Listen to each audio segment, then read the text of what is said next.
अस्सलाम वालेकुम और वेलकम बैक। आज मैं आप लोगों के साथ एक बहुत ही मज़े की और बहुत ही आसान सी केक की रेसिपी शेयर करने जा रही हूँ। बहुत आसानी से बन जाता है और कुछ इतना मुश्किल भी नहीं है कि कुछ इंग्रेडिएंट्स जो आपको ढूँढने में मुश्किल लगे या आपको मार्केट से मिले ना, या ज़्यादा चीज़ें आपके घर में ही आसानी से अवेलेबल होंगी। दूध यूज़ होएगा, इसमें ऑयल यूज़ करेंगे हम, 3 अंडे हैं और बेकिंग पाउडर है, मैदा है, बस यही चीज़ें हैं। अंडे जो हैं हम पहले उनकी सफ़ेदी और ज़र्दी अलग-अलग से कर लेंगे।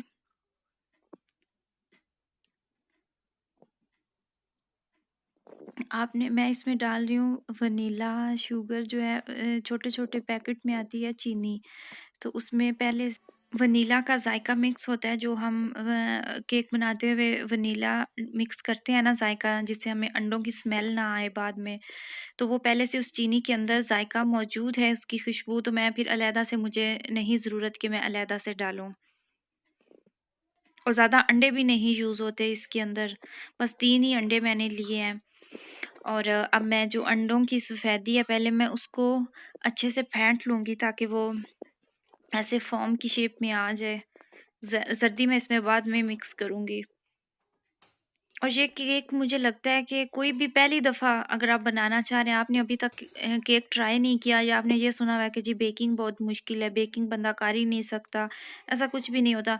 मैं आपसे कहूँगी कि आप ये वाली जो मैं रेसिपी आपके साथ अभी आप जो देख रहे हैं, मैं आपको बता रही हूँ, जिन लड़कियों ने अभी तक अ, बेकिंग मतलब कि केक कुछ ट्राई नहीं किया, आप ज़रूर ये ट्राई। अगर आपके पास हैंड बीटर नहीं है, तो भी कोई मसला नहीं, कोई मुश्किल नहीं।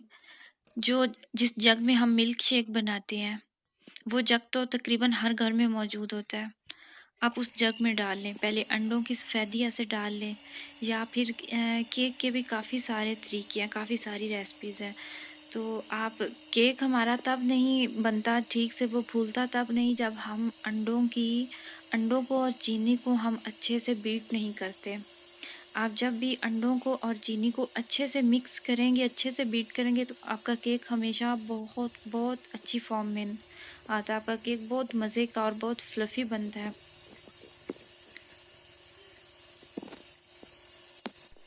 अगर आपके घर में मेहमान आ रहे हैं, चाय पे आ रहे हैं मेहमान, या वैसे ही मेहमान आ रहे हैं, और आप बस, मेरी तो यही कोशिश होती है कि जब भी मेरे घर में मेहमान आते हैं, तो जब मैं खाने के बाद चाय देती हूँ, तो मेरा दिल यही होता है कि कुछ थोड़ा-सा हल्का-फुल्का सा मीठा-सा चाय के साथ भी हो जाए।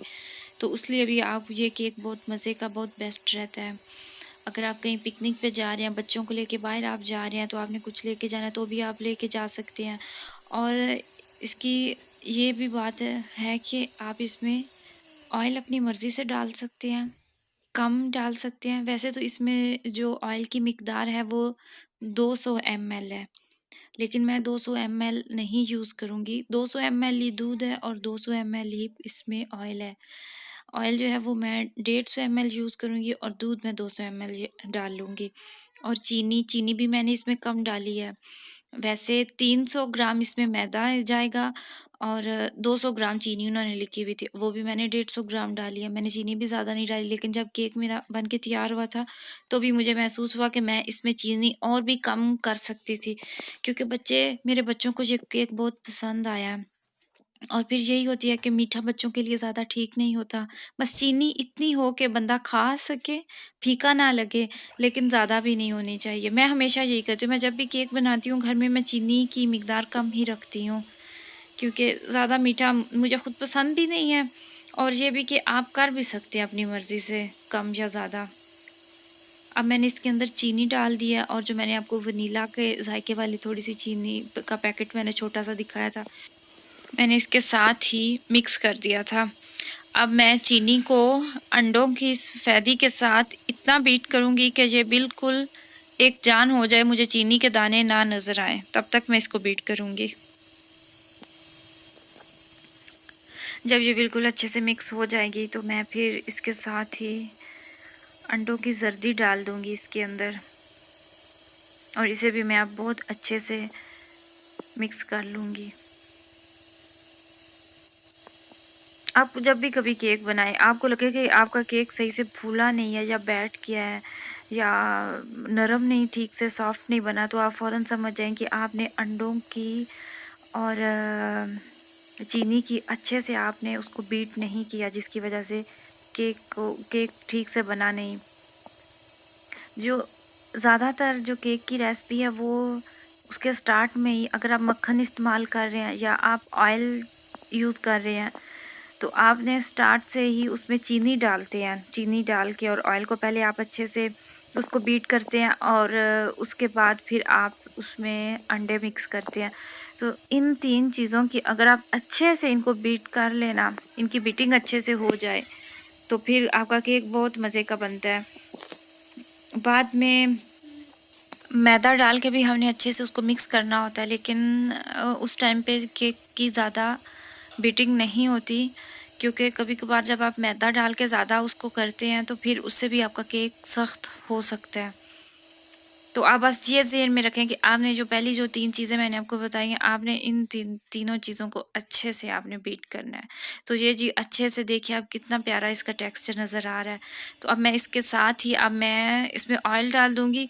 मेरे पास और भी चीज़ें तो थी कि जिनसे मैं देख सकती थी क्वांटिटी एमएल की, लेकिन मैं आपकी सहूलियत के लिए भी और मैंने ये इस्तेमाल किया है कि फ़ीडर मैं आपको दिखा रही हूँ कि फ़ीडर तो हर घर में होते हैं बच्चों के कप, तो आप उससे भी देख सकते हैं और उस पे एग्ज़ैक्ट लिखा हुआ होता है कि जहाँ तक 200 एमएल तक था। मैंने दूध अलहदा से फ़ीडर से डाल के देख के उसकी तो मैंने ग्लास में डाल के रख लिया था, और जो ऑयल है वो मैंने आपको बताया कि मैंने कम ही डाला, मैंने ज़्यादा नहीं डाला। तो अब मैं इसको अच्छे से इसको भी मैं मिक्स कर लूँगी, बिल्कुल एक जान हो जाए। तो अब इसके अंदर जाएगा मैदा।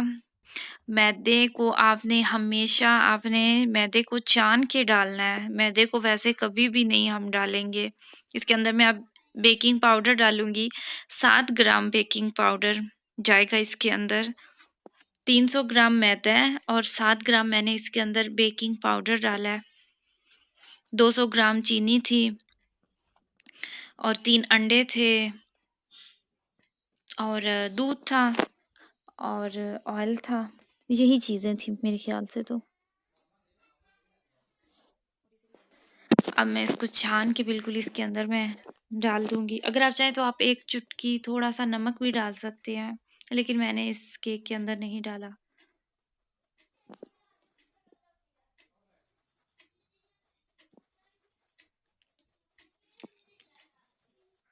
अभी जब ये सारा मैदा इसके अंदर चला जाएगा ना, तो आपको बाद में देखिएगा आपको नज़र आएगा कि कितने सारे इसके अंदर छोटे-छोटे से लम्प्स रह जाते हैं। अगर मैं ये डायरेक्ट इसके अंदर डाल देती तो ये सब इसके अंदर ही चला जाना था ना।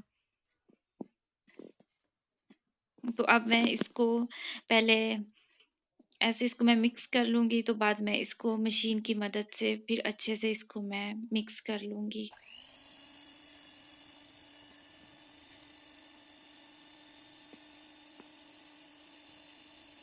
केक बनाना बिल्कुल भी मुश्किल नहीं है, बस वो सुनते हैं ना जब केक, तो वो फिर यही लगता है कि मैं तो नहीं बना सकती, मैं तो नहीं ट्राई कर सकती। मैंने जब पहली दफ़ा केक बनाया था तो मेरा केक ऊपर से थोड़ा-सा जल गया था। इतना जला नहीं था लेकिन वो भी वेस्ट नहीं गया था। थोड़ी-सी उसकी स्किन ज़्यादा डार्क हो गई थी, और उसकी भी ये वजह होती है कि जब आप एक रेसिपी देख रहे होते हैं ना, आप कोई रेसिपी देख के वो फ़ॉलो करते हैं, तो फिर उसमें जो आपको आखिर में जो हीटिंग बताई जाती है कि आपने इतने पॉइंट पे रख के अपना जो आपका ओवन है उसको आपने गर्म करना है और फिर आपने उसके अंदर ये बेक करना है। तो फिर आपको अपने ओवन का भी पहली दफ़ा से नहीं आइडिया होता। तो मैं आपको यही कहूँगी कि जब भी आप केक बनाएँ या आप कोई रेसिपी ट्राई करें, तो आप एग्ज़ैक्टली उस हीट पे ना जाएँ जो आपको रेसिपी में सेम बताई जाती है। क्योंकि आपका जो ओवन है वो पता नहीं ज़्यादा गर्म होगा या कम होगा। तो इससे बेहतर है कि आप केक को ज़्यादा टाइम लगवा लें, ना कि जल्दी से आप बना लें। हीट अगर कम रह जाए केक की, तो वो केक आपका फिर भी अच्छा बन जाता है। लेकिन जब आपके केक को ज़्यादा हीट में आप रखते हैं, तो आपका केक जल जाता है या फिर आपका केक अंदर से कच्चा रह जाता है। तो फिर आप उसके जब वो अंदर से कच्चा रह जाता है तो आप उसको मज़ीद टाइम देते हैं तो उसके ऊपर से स्किन जो है वो बिल्कुल जल जाती है। तो इससे बेहतर यही होता है कि आप केक को ज़्यादा टाइम लगवा लें, ज़्यादा टाइम दे लें केक को, और केक जले नहीं। मैं हमेशा यही करती हूँ। अब ये जो मैंने रेसिपी देखी थी, तो इसकी भी मैंने रूसीश थी एक औरत जिसने ये रेसिपी, उसकी मैंने यूट्यूब से फॉलो की है। तो उसने भी अपने जो बेकिंग टाइम था उसने कम बताया था, 25 मिनट उसने बताए थे, लेकिन मुझे इसको आधा घंटा लग गया था।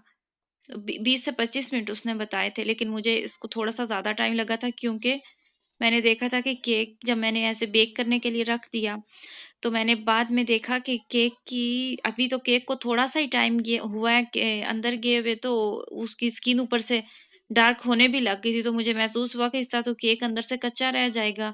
तो फिर मैंने इसको ज़्यादा स्लो कर दिया था।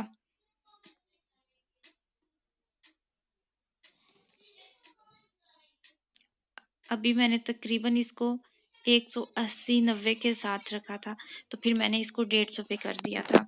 अभी केक जो है वो बिल्कुल बन के तैयार हो चुका है। अब देखिए आप, ये बिल्कुल साफ नज़र आ रही है आपको। आप नाइफ की मदद से भी देख सकते हैं। जब ये बिल्कुल क्लियर बाहर आ जाए, तो फिर आप समझे कि आपका केक रेडी हो गया। और जी अबराज को भी, अबराज को कब से इंतज़ार था, केक बन रहा है, केक बन रहा है। तो वो बस बार-बार चक्कर लगा रहा था, कितना टाइम रह गया। देखिए कितना प्यारा बना है। बहुत मज़े का बना है। और अब मैं इसके ऊपर लगाऊँगी, मैंने फ्रेश लेमन लिया हाफ़, और इसके अंदर मैंने पाउडर शुगर जो वो कि मैंने खुद ही बना ली थी घर में ही। अब मैं ये इसके अंदर मिक्स करके, तो मैं हाफ़ जो केक केक जो है उसको मैं हाफ़ कर लूँगी। एक मैं उसका हिस्सा अलहदा कर लूँगी, और एक क्योंकि बच्चों के लिए, क्योंकि मुझे पता नहीं, ये नहीं पता कि बच्चे खाएँगे लेमन वाला या नहीं। तो मैं इसको हाफ़-हाफ़ कर लूँगी, हाफ़ पे मैं लेमन लगा लूँगी। और इस वीडियो का मैं सेकंड पार्ट भी बनाऊँगी, फिर आपको मैं बताऊँगी। आपको तो कैमरे में बस केक नज़र आ रहा है, लेकिन जो मेरे आस-पास जो गंद, जो बर्तन, जो सब कुछ बिखरा पड़ा है ना, वो मैं इसके सेकंड पार्ट में बताऊँगी। और फिर मैं आपको बर्थडे भी दिखाऊँगी, क्योंकि हमारे घर में जब भी केक बनता है, बर्थडे तो ज़रूर होनी है। अभी जी अबराज साहब का यही नहीं डिसाइड हो रहा कि उसका कौन-सा है, उन्होंने प्लेट वाला लेना है या जो अभी बेकिंग ट्रे में वो वाला लेना है, अभी कुछ पता नहीं चल रहा। अब राज जब भी किचन में होते हैं साथ इतना काम बढ़ा देते हैं, लो जी ये वाला नहीं पसंद, अब दूसरा चाहिए। पिछले 2 सालों में हमारे घर में तकरीबन 20 से 25 दफ़ा अबराज साहब की बर्थडे सेलिब्रेट हुई है, और इस केक के साथ भी यही हुआ है। केक जो है वो बिल्कुल तैयार हो चुका है, देखिए मैंने पीसेस में काटा है, बहुत मज़े का बना है। और इसी के साथ मैं अपनी वीडियो भी ख़त्म करूँगी। आपसे अब बात होगी नेक्स्ट वीडियो में। अल्लाह हाफ़िज़।